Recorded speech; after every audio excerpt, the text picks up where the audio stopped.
కోరి వచ్చిన ప్రేమని కాలరాసింది. దూరమైన జ్ఞాపకాల్ని నెమరేసుకుంటూ మదన పడుతుంది. అసలేం జరిగింది? ఆ అమ్మాయి అంతరంగం ఇది. కాలేజీ ఫంక్షన్కి స్కిప్ చేస్తున్నాం. పొడవైన జడ ఉన్న అమ్మాయి కావాలి, చేస్తావా అని చేరిన వారం తిరక్కముందే సీనియర్ల నుండి పిలుపు. టైం ఇవ్వమన్నా. మర్నాడు వచ్చాడు. స్కిట్ మారింది, ఇంక నీ అవసరం లేదంటూ వచ్చిన అబ్బాయిల్లో ఒక అతను కొంచెం లావుగా అమాయకంగా ఉన్నాడు. వెళ్తూ వెళ్తూ కొరుక్కు తినేలా చూశాడు. ఆ మొదటిసారి చివరిసారి కాలేదు. పదే పదే మాట్లాడాలని ప్రయత్నించేవాడు, కలవాలని ఆరాటపడేవాడు. సీనియర్ అనే భయంతో అడ్డు చెప్పలేదు. ఫస్ట్ ఇయర్ పరీక్షలు అయ్యాయి. సాయంత్రం స్నేహితురాలతో ఇంటికెళ్ళాలని ప్లాన్. హాస్టల్కి వెళ్తుంటే ఆ సీనియర్ వెంట పడ్డాడు. నాకేమో మాట్లాడాలని లేదు, కానీ తను మాత్రం వదలట్లే. Class room, hostel, canteen, mess అతన్ని తప్పించుకుంటూ 2 గంటలు సర్కస్ ఫీట్లు చేశా. బస్ కనబడగానే పీటీ ఉషలా పరిగెత్తుకెళ్ళి కూలబడ్డా. ఊపిరి తీసుకోవడం కూడా పూర్తవలేదు. ఎక్కడి నుండి ఊడిపడ్డాడో. ఎదురుగా తను, అతడి గ్యాంగ్. మా వాడు చాలా మంచోడు, ఇంతవరకు ఏ అమ్మాయితో క్లోజ్గా మాట్లాడలేదు. నువ్వు ఓకే అంటే మీ ఇంటికి వచ్చి మాట్లాడతాడు అంటూ బేరం మొదలుపెట్టారు. నాకు ఇలాంటివి నచ్చవు, మా ఇంట్లో వాళ్ళు ఒప్పుకుంటే ఆలోచిస్తా అన్నా. ఫీల్ అయ్యాడేమో, కామ్గా వెళ్ళిపోయాడు. అమ్మయ్య అనుకున్నా. బస్ కదలబోతుంటే మళ్ళీ పరిగెత్తుకొచ్చాడు. కొంపదీసి నాతో వచ్చేస్తాడా ఏంటి అని భయమేసింది. దగ్గరికి వచ్చి హ్యాపీ జర్నీ అని చెప్పి వెళ్ళిపోయా. నేనెంత అవాయిడ్ చేసినా తను నా వెంట పడ్డం మానలేదు. బైక్తో నా చుట్టూ చక్కర్లు కొట్టేవాడు. చాక్లెట్ డబ్బాలు పంపేవాడు. మా కాలేజీలోనే చదివే తన చెల్లితో రాయబారం పంపాడు. ఓసారి కాలేజీ ఫంక్షన్లో కష్టపడి డ్యాన్స్ కూడా చేశాడు. నిన్ను ప్రాణంలా ప్రేమించా, ఇప్పటికైనా ఒప్పుకో అనే అర్థంతో సాగుతుంది ఆ పాట. హాస్టల్లో నా డబ్బులు పోయాయని తెలిసి నాకు ఇవ్వమని హాస్టల్ మేట్స్కి డబ్బులు పంపాడు.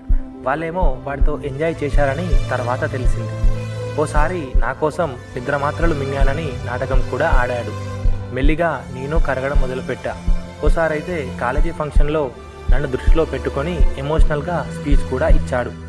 ఆ నిమిషం అతడి ప్రేమకి ఓకే చెప్పాలనిపించింది, కానీ ఇంట్లో పరిస్థితులు మాత్రం ప్రిపరేషన్ హాలిడేస్లో ఇంటికెళ్ళా. బంధువుల అబ్బాయిని పెళ్ళడం అంటూ అమ్మ నాన్నల ఒత్తిడి. వాళ్ళది పెద్ద కుటుంబం, చాదస్తం ఎక్కువ. ఆలోచనలు సీనియర్ వైపు మొగ్గాయి. మొదటిసారి ఫోన్ కలిపా. వివరాలన్నీ చెప్పాడు.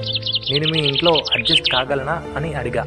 అన్ని కుటుంబాలు ఎలా ఉంటాయో మాది కూడా అలాగే ఉంటుంది అన్నాడు. ఆ మాటల్లో నిర్లక్ష్యం. నోరు తెరిచి అడిగా. చులకనయ్యా అనిపించింది. అయినా బంధువుల అబ్బాయితో పోల్చితే తనెంతో బెటర్. నేనంటే పిచ్చి ప్రేమ. చివరికి నా మనసు అతడికే ఓకే చెప్పింది. సలహా కోసం క్లాస్మేట్ని సంప్రదించా. అదే కొంప ముంచింది. ఏమైందో తెలియదు. ప్రేమ కురిపించే సీనియర్ గొడవకి దిగాడు. చెప్పాలనుకున్న ఐ లవ్ యూ పెదవి దాటలేదు. అసలు విషయం ఏంటంటే నేను సలహా అడిగిన క్లాస్మేట్ నన్ను ప్రేమిస్తున్నాడట. అతడే లేనిపోని కల్పించి మా మధ్య తగాదాలు సృష్టించాడు. ఇంట్లో పెళ్లి ఒత్తిడి పెరిగింది. ఎటూ తేల్చుకోలేక ఏడ్చేదాన్ని. ఎవరినైనా ప్రేమించావా అన్నాడు నాన్న. అప్పుడే సీనియర్ గురించి చెప్పినా ఒప్పుకునేవారేమో, కానీ అతడు నాతో గొడవ పడడం గుర్తొచ్చి కోపంతో ఎవరిని ప్రేమించలేదన్నా.